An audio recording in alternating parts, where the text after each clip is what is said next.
Hey folks, it's a bit late and I don't really have time to edit videos, but this is important because it was a news story that came out, rather important breaking news on the 7th of October.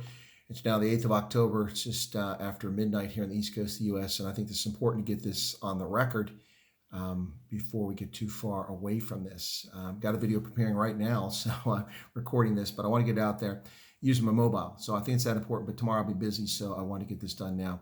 And that is that the former chief financial officer of the VBS bank, who received, $5 million of the $2.5 billion allegedly looted from the VBS bank, the Venda Savings Bank, has been found guilty of fraud, corruption, racketeering, theft, and money laundering, and has been sentenced to 10 years. 3 years of that have been suspended, so he'll now serve 7 years in prison. Phillip Truter will spend 7 years in prison for his role in the VBS corruption scandal.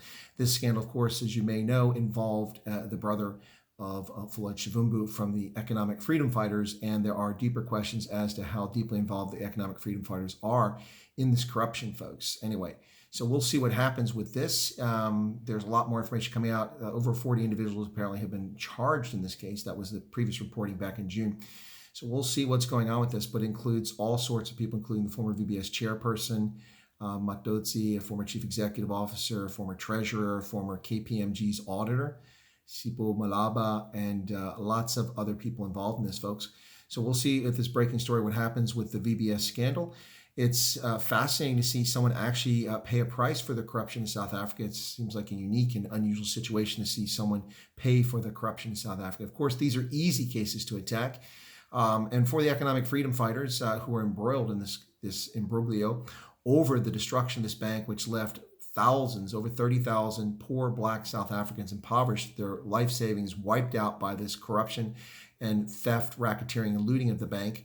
Now, some of that was repaid by folks, but with public funds, by the way, but many people left destitute as a consequence of their corruption. The EFF, who pretends to care about Black South Africans while they are actively involved in the looting of money from Black South Africans. Yeah, absolutely shameful, disgraceful. We finally have a conviction in this case, with many more likely to come, folks. But again, this is easy because it's not involving ANC directly, although there was an ANC member involved in the situation. But having said that, we will see if more cases come as a result of this corruption scandal with VBS Bank.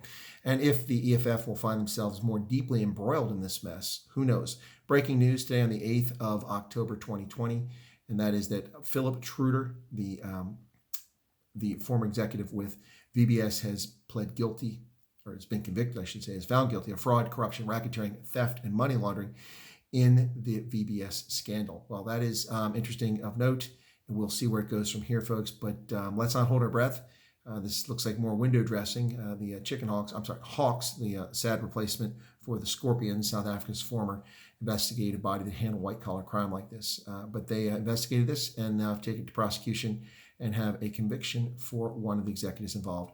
More to follow, folks. But just a note for the Economic Freedom Fighters, whose Commander-in-Chief, Julius Malema, tweeted out nonsense the past couple of days over the Senegal situation.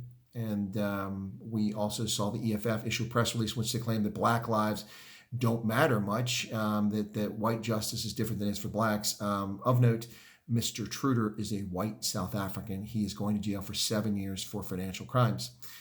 Don't worry, EFF, there are plenty of Black South Africans that are going to be on the docket soon for the corruption involved in this, including one of your senior executives' brothers.